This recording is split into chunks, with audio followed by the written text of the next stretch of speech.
एक प्रसंग होता तो अशाच अतिवृष्टी कालावधीतला होता की एक महिलेच्या प्रसूतीची वेळ आली होती आणि ती आलेली असताना तिथे ॲम्ब्युलन्स किंवा तिथे यंत्रणा पोचण्यासाठीचा कालावधी नव्हता.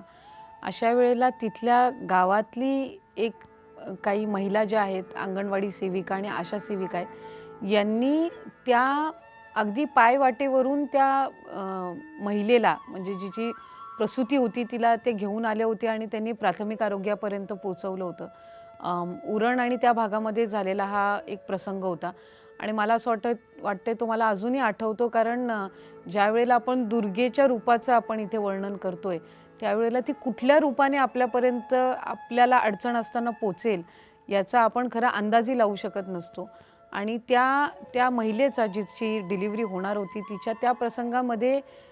त्या महिला तिथे पोचणं इतर महिला आणि तिला तशा पद्धतीनं त्या अवस्थेमध्ये आणणं आणि तिची सुखरूप तिची आणि तिच्या बाळाची म्हणजे डिलिव्हरी करून घेणं ते मला वाटतंय तो एक प्रसंग मला अतिशय प्रामुख्याने आठवतो.